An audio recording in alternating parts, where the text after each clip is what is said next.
She told me to either accept her solo trips or file for divorce. So while she was in Sedona posting about spiritual awakening and self-discovery, I made a choice. What happened next? Let's just say she came home smiling until she saw what was waiting on the dining table. Some ultimatums backfire in ways you never see coming. My name is Russell Townsend. I'm 46 years old, been working as a regional sales director for a pharmaceutical company for the past 12 years. Good job, steady income, the kind of career my father would have called respectable. I met Diana at an industry mixer 11 years ago. She was gorgeous, confident, working her way up in cosmetics marketing. She had a son from a previous relationship, Brandon, who was 4 at the time. Never married to the father, she said. Just a complicated situation that didn't work out.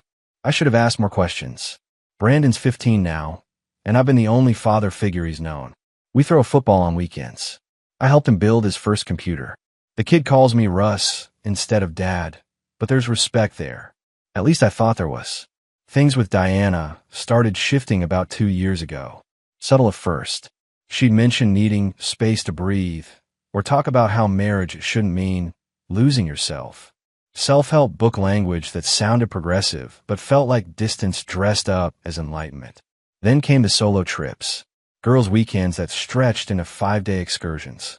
Wellness retreats where phones were supposedly forbidden.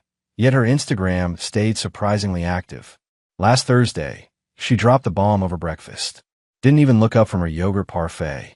I'm taking a week in Sedona, Diana announced, stirring her spoon in slow circles. Solo. I need to reset. I lower my coffee mug. Sedona? That's sudden. Not really. I've been talking about needing time away for months, Russell. You just haven't been listening. Brandon sat at the counter scrolling through his phone, pretending not to hear us. He got good at that. I listen. I replied, keeping my voice even. I'm just surprised you're leaving this week. We've got that dinner with the Richardsons on Saturday. She finally looked at me, and there was something cold behind her eyes. Something I hadn't seen before, or maybe I had and just refused to name it. Cancel it, she said simply, or go without me. Honestly, Russell, if you can't handle me taking a week for myself, maybe we need to have a bigger conversation. The air in the kitchen changed. Brandon's scrolling slowed. Even he sensed it. What kind of conversation? I asked. Diana stood, dumped the rest of her parfait in the sink, and turned to face me with her arms crossed. The morning light caught the new highlights in her hair, the one she'd gotten done at some upscale salon downtown. $200 for streaks that looked nearly identical to her natural color. The kind where you either support me living my life, she said, voice steady and rehearsed like she practiced this, or we talk about filing papers. Your choice, Russell. Put up with it or divorce me. She didn't wait for an answer. Just grabbed her purse, kissed the air somewhere near Brandon's head, and walked out the door. I heard her car start, the engine purring away down our quiet suburban street. Brandon finally looked up from his phone. His expression was carefully neutral, but I caught something there. Pity maybe, or recognition that things were breaking apart. You okay? He asked. I nodded slowly, even though I wasn't sure. Yeah, you. He shrugged, turned back to his screen. I'm always okay. But he wasn't. None of us were. And as I sat there in the kitchen with my cold coffee and the echo of Diana's ultimatum hanging in the air, something inside me shifted. Not anger, not sadness, just clarity, cold and sharp as a winter morning. She'd given me a choice. And for the first time in years, I was ready to make one she wouldn't expect. The house felt different after Diana left. Not emptier, exactly. Clearer. Like someone had wiped fog off a window I've been staring through for years. I sat in my home office that afternoon, door closed, and pulled up our joint bank account on my laptop. Numbers don't lie, and I've been ignoring them long enough. 3 separate transfers to accounts I didn't recognize. $1,200 here, $800 there, a big one for $3,000 2 months ago. All labeled personal expenses in her meticulous spreadsheet. Diana was organized. I'd give her that. She tracked every dollar like a CFO. But these transactions, they didn't match any credit card statement I'd seen. I opened a new browser tab and searched for the best divorce attorneys in the state. The top result was a firm downtown, Garrett & Associates. One name stood out. Helen Garrett, specializing in high-asset divorces and complex financial separations. Her photo showed a woman in her late 40s, steel gray hair, expression that said she'd heard every excuse and believed none of them.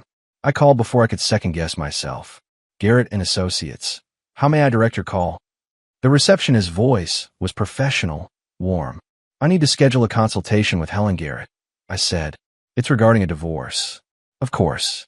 May I have your name? Russell Townsend. There was typing on the other end. We have an opening tomorrow at 10 a.m. Would that work for you? Tomorrow. Fast. Real. Yes, that works. Perfect.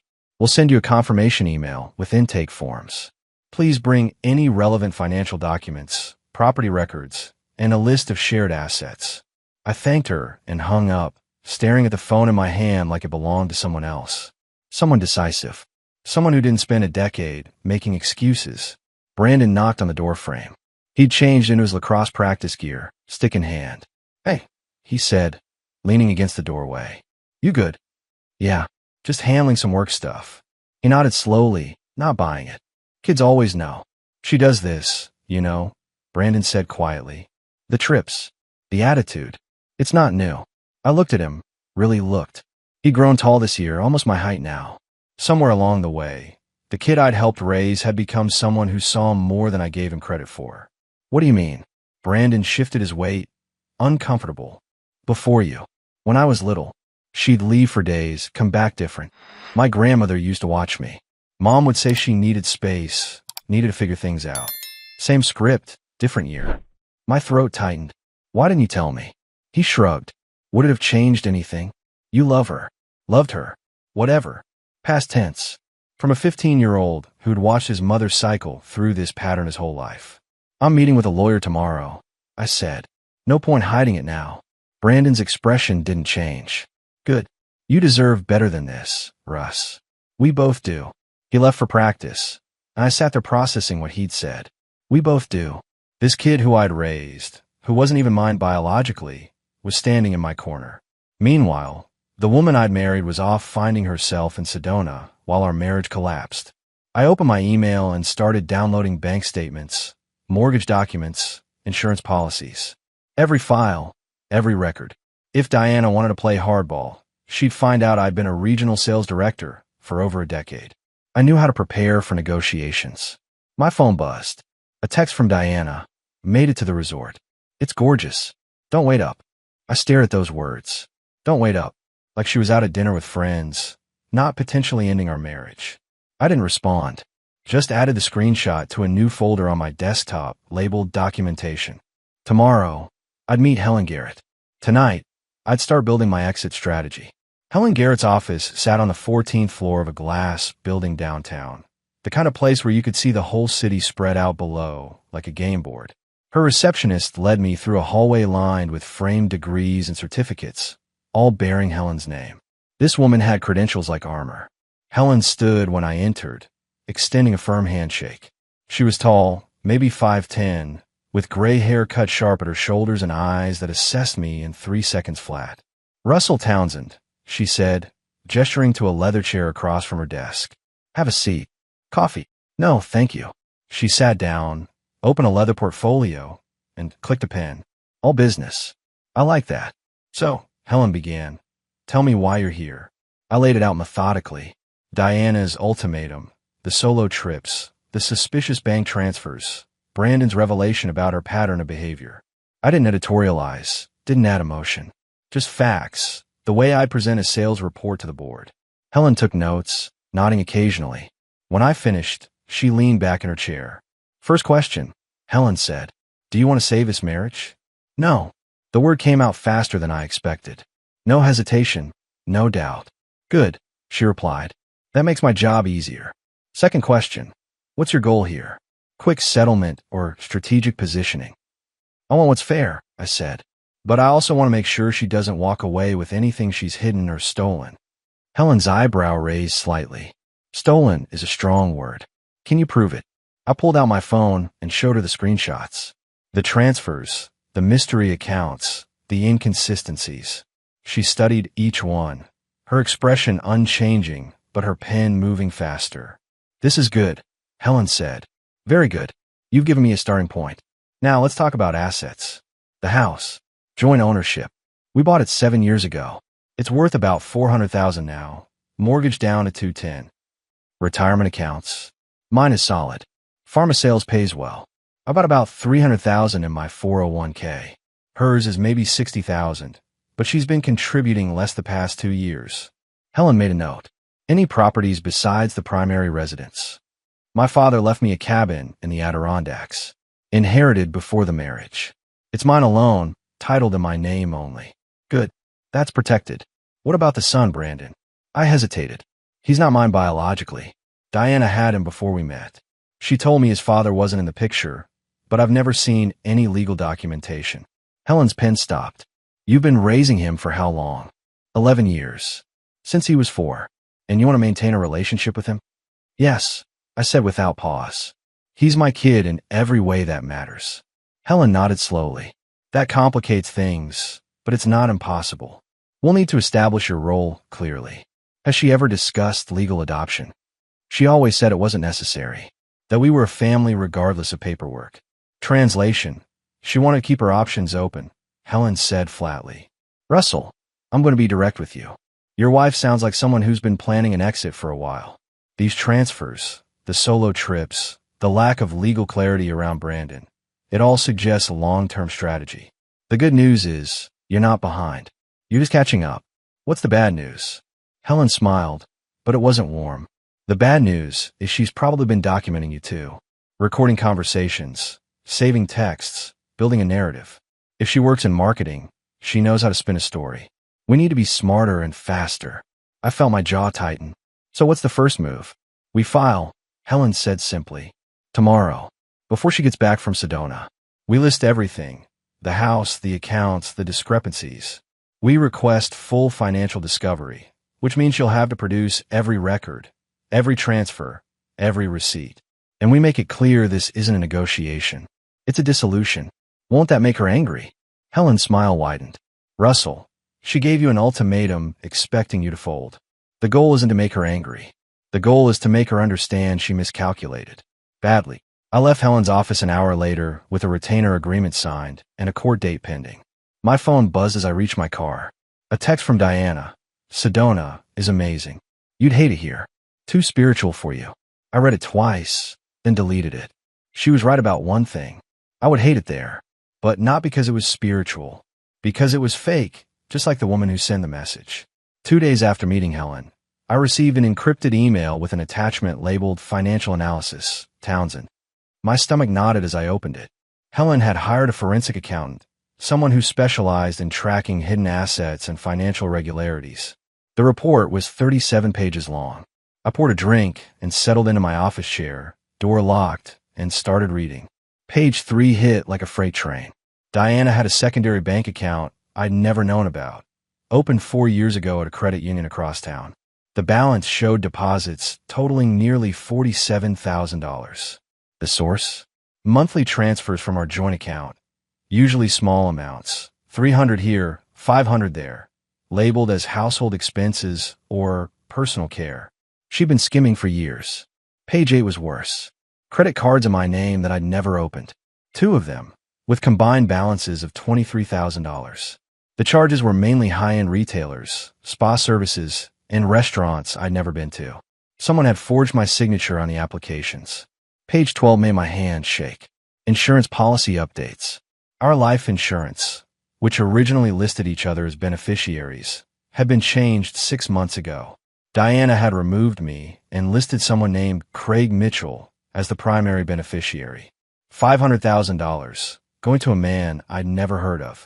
I had to read that section 3 times to make sure I wasn't misunderstanding. My phone rang. Helen Garrett. You've seen the report, she said. It wasn't a question. Yeah, I've seen it. Good. Then you understand what we're dealing with. This isn't just marital discord, Russell. This is fraud. Identity theft. Possibly worse. Who's Craig Mitchell? I asked, my voice tight. We're still digging, but preliminary research suggests he's a former colleague of Diana's. Works in pharmaceutical distribution. They've been connected on LinkedIn for 3 years. There are photos of them together at industry events. My brain processed this slowly, like wading through mud. She changed my life insurance policy to name her coworker. Ex-coworker, technically. He left the company 8 months ago, around the same time your wife started taking more frequent solo trips. The implication hung heavy between us. What do I do? I asked. Nothing yet. We're filing a police report about the credit card fraud. That's criminal, not civil. The insurance change is grounds for immediate legal action, but we'll roll that into the divorce petition. I'm also recommending we freeze all joint accounts effective immediately. Can we do that? We can file an emergency motion. Given the evidence of financial misconduct, a judge will likely approve it within 48 hours. She won't be able to access your money while the divorce is pending. She's coming back from Sedona in 3 days. Helen's voice hardened. Good. Let her come home to frozen accounts and divorce papers. Send a message. I hung up and stared at the report again. 47,000 stolen. 23,000 in fraudulent debt. A life insurance policy meant to benefit her lover if something happened to me. Brandon knocked on the door. I quickly minimized the screen. Yeah. He opened the door, holding his phone. Mom just posted on Instagram. Thought you might want to see. He handed me the phone. Diana's latest post showed her on a red rock formation at sunset, arms spread wide, caption reading, "Finally free to breathe." Sometimes you have to leave to remember who you are. The comments were full of heart emojis and supportive messages. You deserve this. Self-care queen. So proud of you. None of them knew the truth. None of them saw the woman who'd been systematically dismantling her marriage while posing for inspirational photos.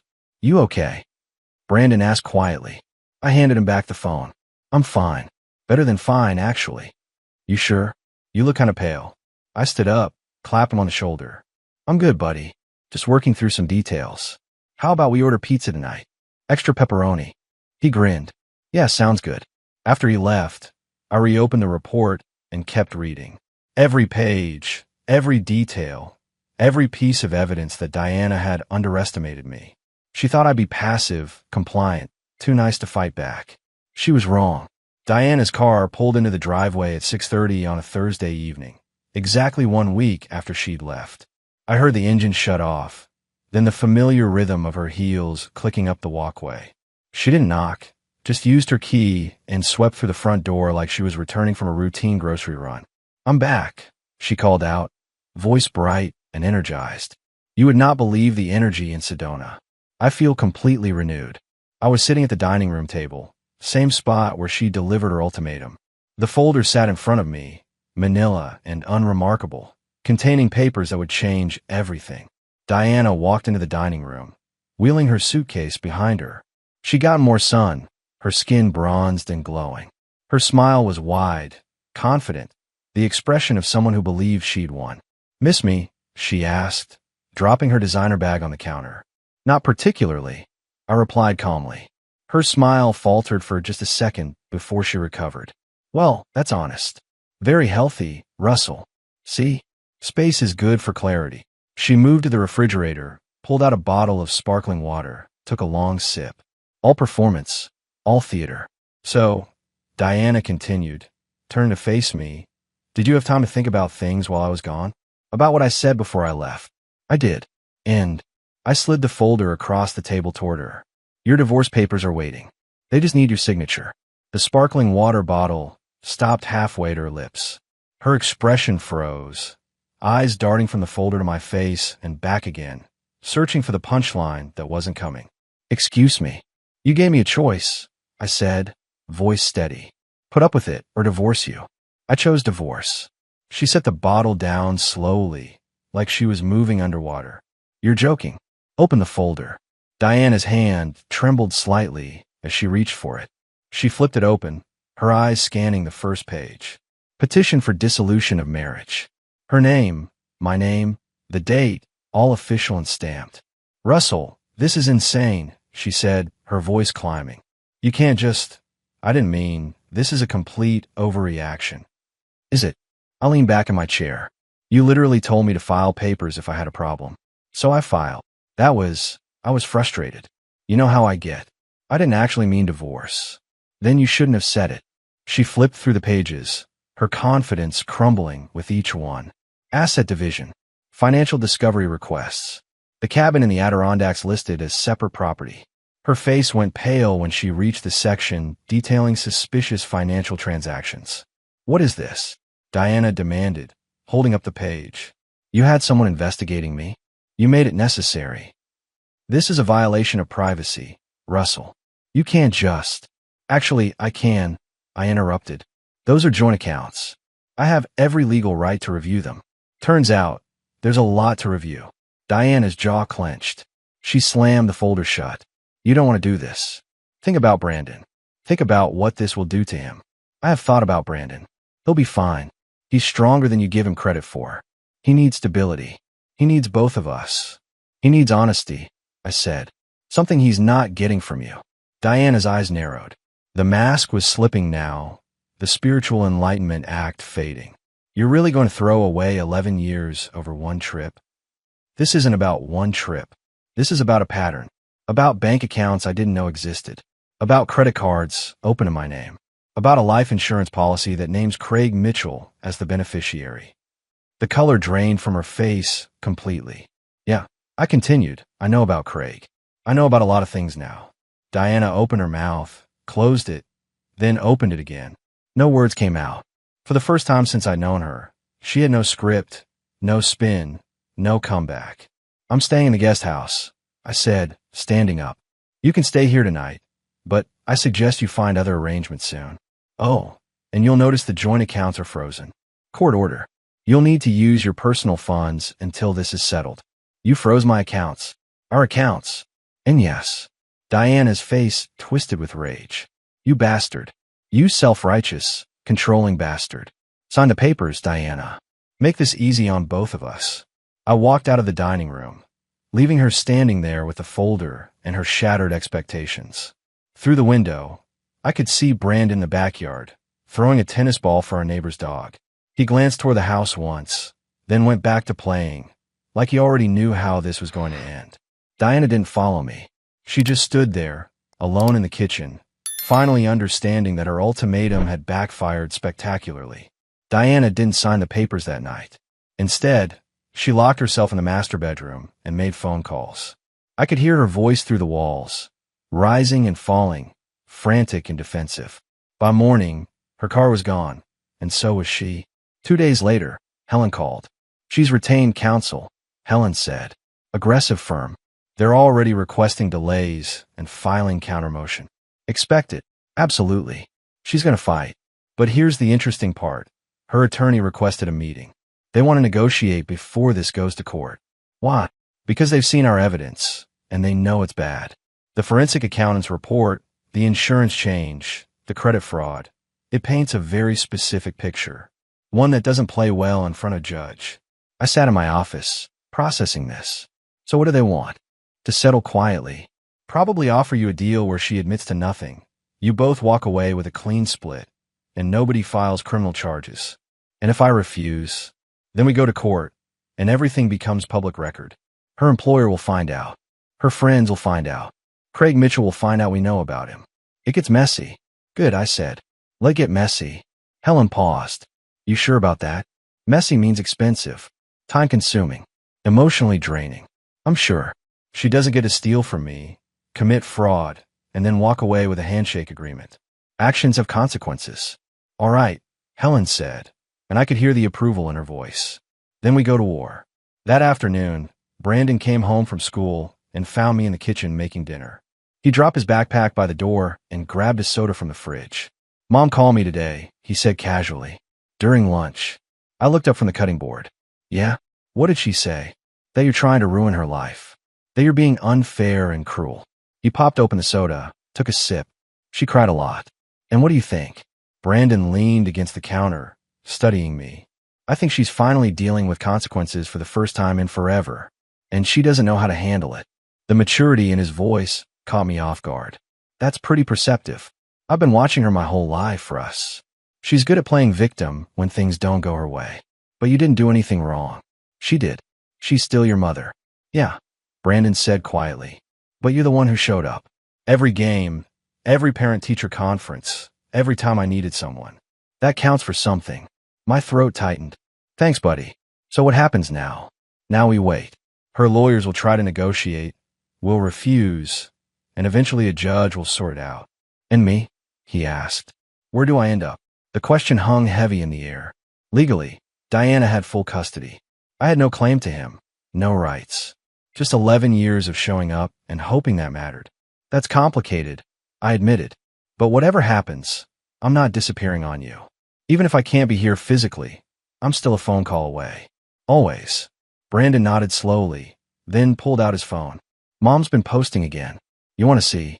Not particularly. Probably smart. He scrolled anyway, then showed me the screen. Diana's latest post was a photo of her at some coffee shop, looking contemplative, caption reading, "Sometimes the people you trust most are the ones who hurt you deepest." The comments were predictably supportive. Stay strong. You deserve better. His loss. She's rewriting history, Brandon observed, making herself the victim. Let her, I said. The court cares about facts, not Instagram captions. My phone buzzed. A text from an unknown number. You're making a mistake. Call me. I showed it to Brandon. Know this number? He looked at it, frowned. That's Craig's. Mom's friend from work. Craig Mitchell. The man whose name was on my life insurance policy. I didn't respond to the text. Just screenshot it and forwarded it to Helen with a note. Evidence of contact from third party. Within an hour, Helen called back. That text is gold. It establishes that Craig Mitchell is inserting himself into your marital dissolution. We can use this to demonstrate ongoing, inappropriate relationship. How? Because if he's texting you about your divorce, he's clearly involved enough to have detailed knowledge of the situation. That supports our narrative that their relationship preceded your separation. Do we respond? Absolutely not. Let him keep reaching out. Every message is another piece of evidence.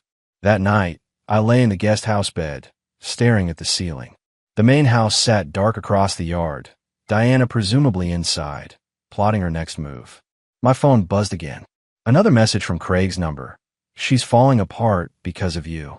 Man up and do the right thing.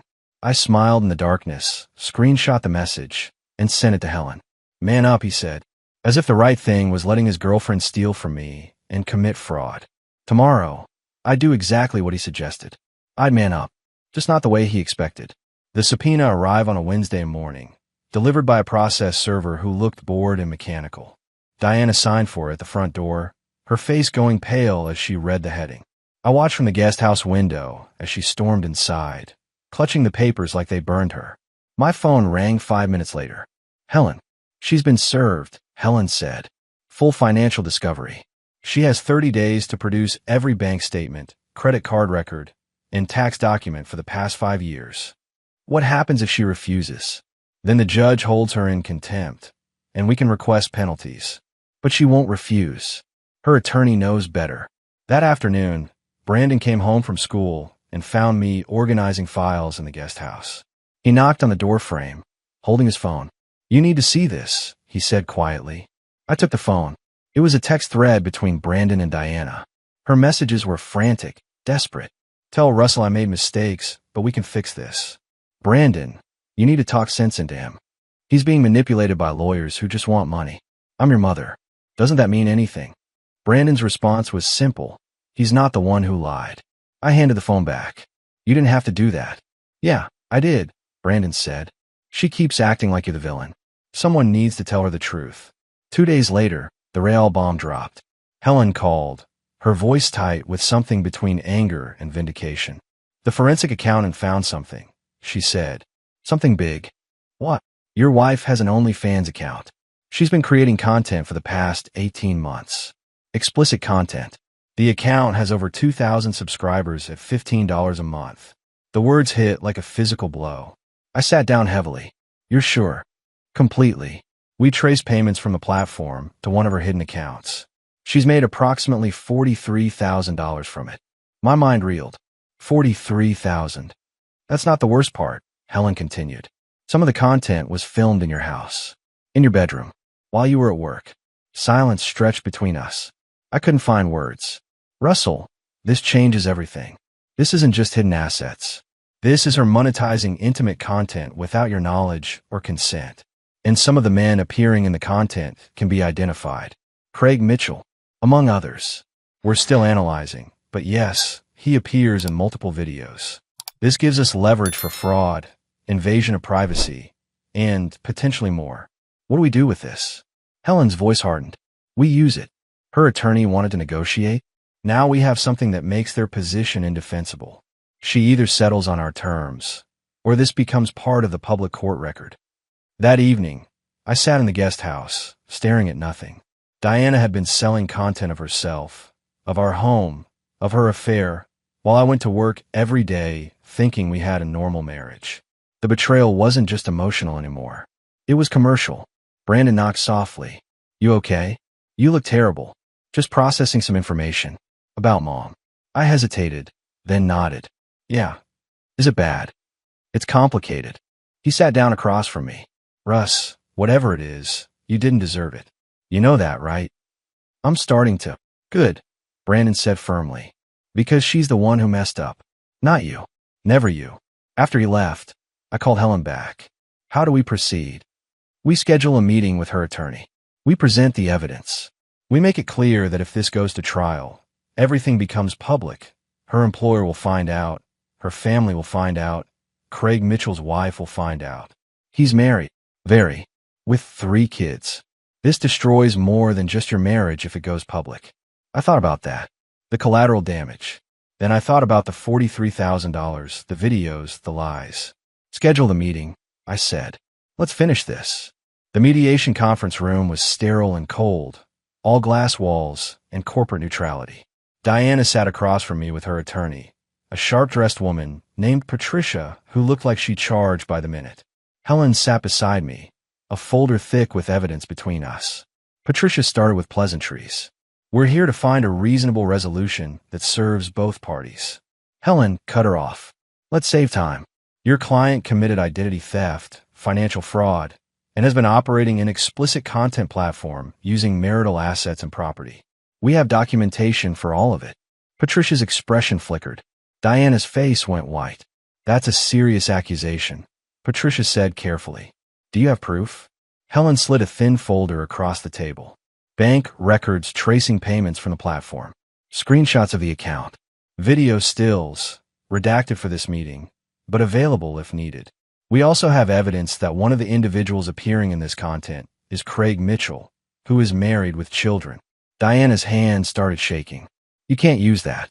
That's private. It stops being private when you monetize it, Helen replied coldly. And when you film it in a shared marital home without your spouse's knowledge or consent. Patricia opened the folder, scanned the contents, and her professional composure slipped. She looked at Diana with barely concealed frustration. Is this accurate? Patricia asked her client. Diana's voice was small. I needed money. Russell controls everything. I don't control anything, I said, speaking for the first time. You had full access to our accounts. You just wanted more. You don't understand the pressure. No, I interrupted. I understand perfectly. You built a secret life, funded it by stealing from me, and now you're caught. Patricia closed the folder. We need a moment with our client. Helen nodded. Take your time. Diana and Patricia stepped into the hallway. Through the glass, I could see Diana gesturing frantically, her attorney's face growing more severe. The conversation lasted 10 minutes. When they returned, Patricia's tone had changed completely. We're prepared to discuss settlement terms, she said. Good, Helen replied. Here's what we want. My client keeps the house, the cabin, and his retirement accounts. Your client keeps her personal accounts, including the hidden ones, and takes responsibility for the fraudulent credit cards. No alimony, clean split, and she signs a non-disclosure agreement preventing her from discussing the marriage publicly. That's everything, Patricia protested. She'll have nothing. She'll have $43,000 from her content platform, plus whatever she's hidden in offshore accounts. That's more than nothing. Diana's voice broke. Russell, please. We can work this out. I made mistakes, but we can fix it. I looked at her, really looked at her. The woman I'd married 11 years ago was gone, if she'd ever existed at all. In her place was someone I didn't recognize. No, I said quietly. We can't fix this. Sign the agreement, Diana. It's better than the alternative. What alternative? Helen answered. The alternative is we go to trial. Everything becomes public record, and Craig Mitchell's wife receives copies of everything. Your employer receives copies. Your family receives copies. That's the alternative. Diana's face crumpled. She looked at Patricia, who gave a small, grim nod. Fine, Diana whispered. I'll sign. The papers were drawn up within an hour. Diana's signature was shaky, defeated. When it was done, she stood without looking at me and walked out with Patricia. Helen packed up her briefcase. That was faster than expected. She knew she was cornered. You did good, Russell. Not many people have a spine to see this through. I sat there after Helen left, staring at the signed documents. It was over. The marriage, the lies, all of it. Done. My phone buzzed. A text from Brandon. How'd it go? It's finished, I typed back. Good. Pizza tonight. I smiled despite everything. Yeah. Extra pepperoni. Outside the conference room, Diana stood by her car, crying into her phone. I didn't stop to ask who she was calling. It didn't matter anymore. I drove home, where Brandon was waiting, and, for the first time in months, I felt like I could breathe. The divorce was finalized on a cold morning in November, exactly 4 months after Diana had left for Sedona. Judge Anderson reviewed the settlement agreement, asked if both parties understood the terms, and signed the decree without ceremony. 20 minutes, and 11 years of marriage dissolved into legal paperwork. Diana didn't attend. Her attorney appeared via video conference, confirming her client's agreement to all terms. I sat beside Helen in the courtroom, wearing the same suit I'd worn to our wedding, feeling nothing but relief. That's it, Helen said afterward, shaking my hand in the courthouse hallway. You're officially divorced. The house transfers to your name within 30 days. All accounts are separated, and she's legally bound by the non-disclosure agreement. What about Brandon? That's more complex. She retains legal custody, but he's 15. If he chooses to live with you and she doesn't contest it, there's precedent for informal arrangements. Keep documentation of everything. I drove home and found Brandon in the driveway, shooting baskets. He saw my car and jogged over. So, he asked. It's done. Officially over. Brandon nodded slowly. Good. You look lighter already. I feel lighter. Mom called me last night, Brandon said, tossing the basketball from hand to hand. She's moving to Phoenix. Some job opportunity with a marketing startup. When? Next month. She asked if I want to go with her. My chest tightened. What did you say? I said no. Brandon replied without hesitation. I'm staying here. With you if that's okay. Brandon, you know I can't legally. I know. But I'm 15, almost 16. Courts listen to kids my age. And I choose here. I choose you. I pulled him into a hug. This kid who wasn't mine by blood, but was mine in every way that mattered. Yeah, that's more than okay. 2 weeks later, Craig Mitchell's wife filed for divorce. The court documents became public record, and within days, his involvement in Diana's content business spread through their professional network. He was quietly asked to resign from his position at the pharmaceutical distribution company. Diana's employer, a mid-sized cosmetics firm, terminated her employment after the OnlyFans account was discovered. Corporate policy, they said, incompatible with brand values. Her Instagram, once full of inspirational quotes and vacation photos, went silent, then deleted entirely. I didn't celebrate her downfall. I just watched it happen with a detached awareness that actions have consequences. Helen called with an update. The credit card companies are pursuing criminal charges against your ex-wife for the identity theft. She'll likely face probation and restitution requirements. How much restitution? Around $30,000, plus legal fees. She'll be paying it off for years. Brandon and I settled into a new routine. Dinners together, homework at the kitchen table, weekend trips to the Adirondack cabin where we fished and didn't talk about Diana unless he brought her up first. One Saturday morning, while we were cleaning out the garage, Brandon found an old photo album. Wedding pictures, vacation shots, family portraits that seemed to document a life that never really existed. What do you want to do with these? He asked. I looked at the images. Diana smiling, young and beautiful.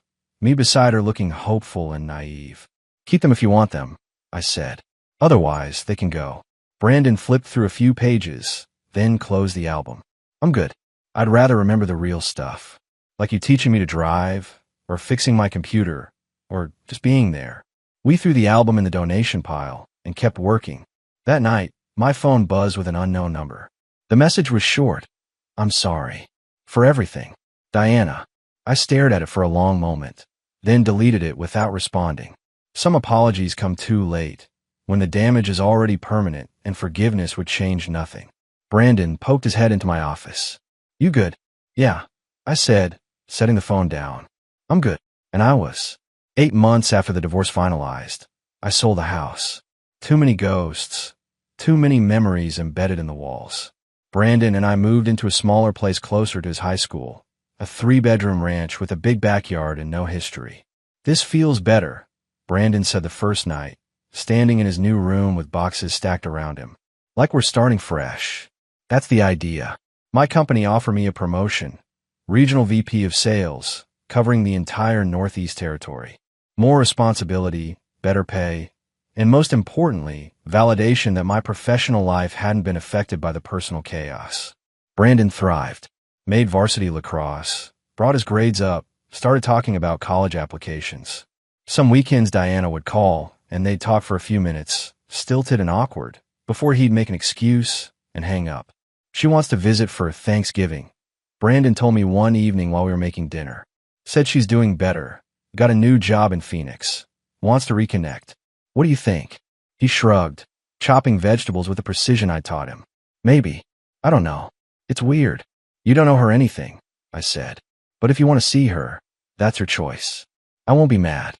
"I know." He paused. "Did you ever think you'd be better off without her?" The question caught me off guard. I didn't let myself think about it. But yeah, I'm better off. We both are. On a Saturday morning in early fall, I took Brandon to tour colleges in Vermont.